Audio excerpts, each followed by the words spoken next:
Jelajah regulasi. Salah. Double. Kebanyakan kerjaan. Tak ada gitu kesan-kesan dari seniormu ini gitu. Itu mereka ngapain aja di Pusdatin?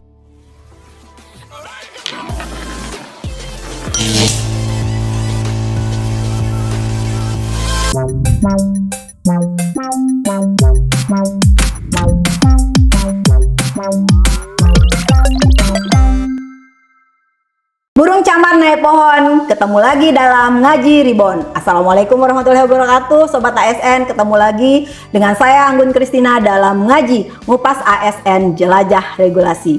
Kali ini kita dengan Bapak Lalang Ridho Multazam. Sebelumnya saya mau tanya kabar Bapak dulu. Alhamdulillah hari ini saya baik saja. Ngapain aja seharian ini? Kebetulan kita dengan kostum hari Jumat, hari olahraga. Kegiatan kita hari ini senam di alun-alun Muhajirin Tastura.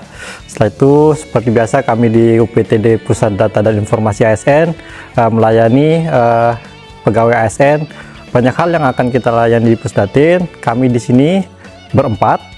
Saya sendiri, Pak Kepala Subbag Tata Usaha, Pak Almizu Brilianti Munas SE, Pak Hadianto Ismangun Eskom, dan Mbak Lis Setiawati. Kayaknya Pusdatin ini hal baru ya di Kabupaten Ya, Lombok baru. Tengah. Jadi baru terbentuk kalau nggak salah tahun 23, akhir 2023. Iya. Nah, tetapi meskipun baru, Pusdatin ini cukup krusial ya. Kenapa tuh? Ya. Krusial fungsinya bagi ASN Kabupaten Lombok Tengah. Jadi seperti yang ada di belakang kita ini juga terkait arsip, Ya. kemudian data. Pusdatin itu sendiri kepanjangan dari Pusat Data dan Informasi, Sobat ASN. Jadi mungkin Pak Lalang bisa ceritakan ngapain aja sih sampai sekrusial itu Pusdatin? Jadi Pusdatin itu terbentuk karena merupakan jantungnya dari kepegawaian, karena kami di Pusdatin itu mengelola seluruh data kepegawaian, baik itu data digital maupun data fisik seperti yang ada di belakang kami.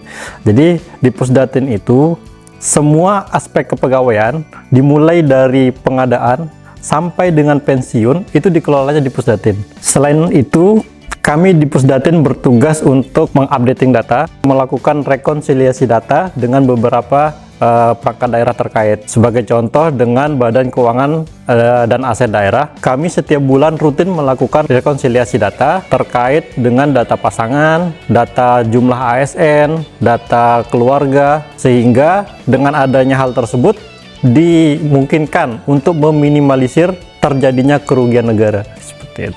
Dan saya juga melihat hampir setiap hari kantor Pusdatin ini didatangi oleh puluhan bahkan kadang ratusan ya ASN. Iya, betul. Jadi itu mereka ngapain aja di Pusdatin? Jadi ASN-ASN yang datang setiap hari itu banyak kebutuhannya, Bu. Antara lain yang pertama untuk validasi data. Validasi data ini sangat diperlukan untuk bahan kenaikan pangkat, usul jafung, atau gaji berkala untuk yang P3K. Selain itu kami juga melayani untuk riset Sisensi. Nah, Sisensi Mobile ini kan sudah berjalan sejak akhir 2023. Nah, di sana ada sistem single device. Jadi nanti kalau ada pegawai yang mengganti HP atau rusak HP, itu datangnya ke Pusdatin untuk di reset HP-nya. Jadi hampir tiap hari itu rame lah Pusdatin ini. Pusdatin ini adalah jantungnya. Betul. Jantungnya BKPSDM. Jadi bagaimana hubungan dari Pusdatin sendiri dengan bidang-bidang yang ada di BKPSDM? Bidang pembinaan, bidang pengembangan, bidang mutasi, itu seperti apa? Jadi Pusdatin ini pada awal dibentuk bertujuan sebagai unit pendukung, di mana eksekusi teknisnya ada di bidang-bidang. Sebagai contoh nanti untuk kenaikan pangkat, teknis eksekusinya ada di bidang mutasi. Sejak awal pengusulan pangkat, itu masuk ke Pusdatin untuk membuat surat validasi. Setelah lengkap syaratnya nanti akan dieksekusi di bidang mutasi. Setelah dieksekusi dan keluar SK, nanti akan berakhir juga di Pusdatin untuk diupdate data pangkatnya. Begitu juga untuk bidang pembinaan, contohnya ketika ada masalah atau pelanggaran disiplin, nanti akan diproses di bidang pembinaan.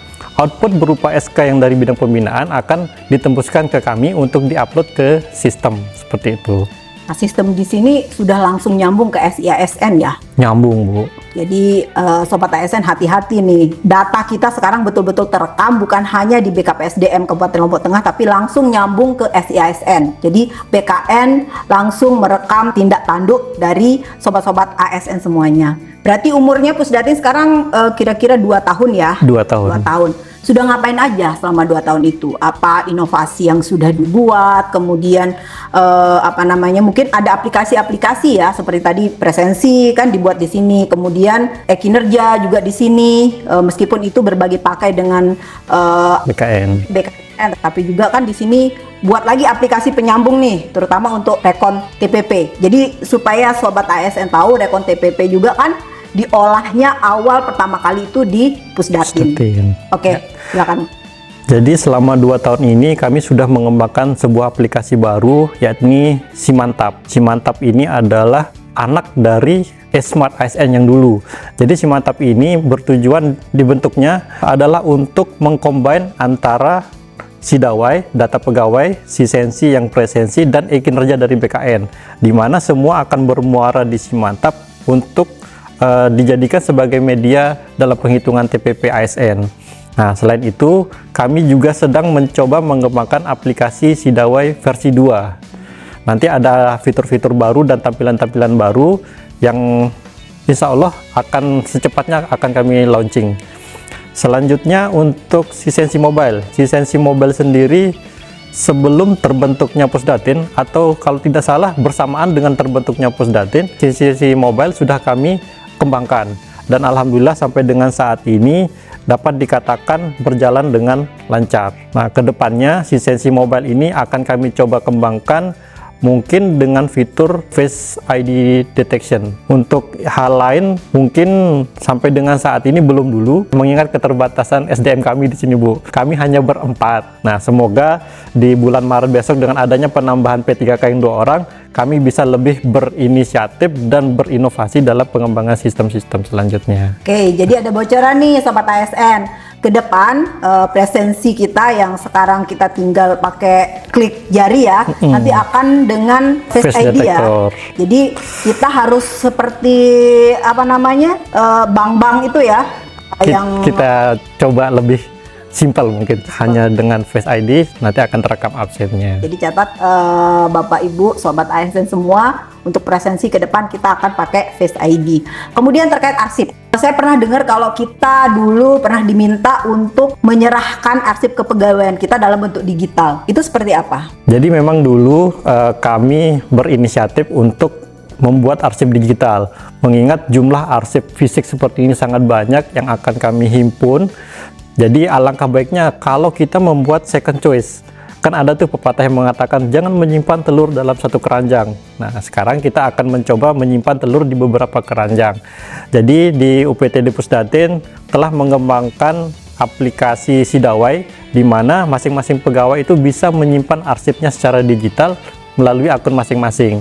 Nah, jangan khawatir, penyimpanan arsip digital ini bersifat gratis, dan silahkan Bapak Ibu ASN menyimpan semua arsip yang sudah Bapak Ibu miliki ke lemari digital yang sudah kami sediakan, seperti itu. Jadi cukup Bapak Ibu nanti login ke Sidawai, di sana ada menu naskah digital, silakan upload saja apa arsip yang ingin disimpan. Sebagai UPTD yang masih tergolong muda dalam segi usia, tentu banyak hal yang menjadi tantangan, kemudian yang menjadi hambatan dalam bekerja, terlebih dengan sumber daya yang hanya 4 orang mengurusin seluruh 10.600 pegawai. 10.600 ya, hampir mendekati 11.000 ASN yang tersebar di seluruh pelosok Kabupaten Lombok Tengah. Apa tantangan yang dihadapi oleh Pusdatin? Tantangannya jelas karena ini adalah hal baru, masih banyak resistensi. Nah, sebagai contoh absensi mobile, yang dulunya pencatatan kehadiran menggunakan absen manual, yang terkadang tanda kutip kurang efektif. Ada pegawai, oknum pegawai yang melakukan absensi manual direkap kadang 1 minggu, 1 bulan, dan penyampaiannya ke kami kadang dalam bentuk laporan triwulan, sehingga hal tersebut akan menyulitkan kepala bidang pembinaan untuk melakukan rekap kehadiran. Bagaimana sih kita mengontrol? Nah, sekarang kita mencoba menggunakan Sisensi Mobile ini, namun pada awalnya masih banyak resistensi karena beberapa orang mengatakan bahwa kok sekarang kita diikat seperti ini, padahal itu memang aturannya. Aturan dari 2017. Iya, dari 17, dari bahkan PP disiplin sebelumnya seperti itu. Lanjut lagi muncul aplikasi e-kinerja yang awalnya dulu ASN membuat SKP hanya pada saat naik pangkat atau kebutuhan lain. Nah, sekarang dipaksa untuk membuat laporan kinerja tiap tahun. Bahkan di Lombok Tengah menerapkan pelaporan kinerja bulanan untuk TPP. Nah, jadi karena mungkin ini adalah hal baru sehingga banyak resistensi ini membuat kami agak sedikit kesulitan. Nah, di mana kesulitan lainnya juga adalah ketika kita menjelaskan hal baru, tidak semua pegawai sepemahaman dengan kita. Jadi mungkin itu tantangan terberat kami. Apa yang ingin Pak Lalang sampaikan kepada ASN lingkup Kabupaten Lombok Tengah, terutama terkait beban tugas Bapak nih? Saya teringat dari senior saya dulu, satu pesan ketika saya masih pendidikan. Senior saya mengatakan, ikuti aturan maka aturan akan menjagamu. Nah, saya berharap kepada ASN-ASN di Kabupaten Lombok Tengah untuk mengikuti aturan yang telah ditetapkan, baik itu aturan pusat maupun aturan daerah. Nah, terhadap perkembangan zaman, saya berharap bisa menyesuaikan, karena sekarang sudah bukan lagi zamannya 4.0, tapi sudah mengarah pada 5.0. Dari pusat juga, baik itu kementerian, BKN, dan lembaga lainnya, sudah mulai menggadang-gadang istilah no paper nih Bu. Jadi mau tidak mau sekarang ASN Lagi itu paperless ya? Iya, bukan lagi paperless, bukan sedikit paper tapi no paper. Jadi semuanya serba digital. Nah, bagi Bapak Ibu ASN, saya sangat berharap agar dapat menyesuaikan diri dengan perkembangan zaman. Jangan malah mengcounter gitu. ASN itu berakhlak tuh mereka harus adaptif ya? Iya, betul, adaptif, menyesuaikan diri seperti itu. Oke, itu aja yang ingin disampaikan. Baik Sobat ASN, demikian episode kali ini kita membahas tentang Pusdatin. Sampai jumpa di episode berikutnya, kita akan membahas berbagai hal tentang kepegawaian dan regulasi ASN. Ikan hiu makan tomat, I love you so much, sampai jumpa.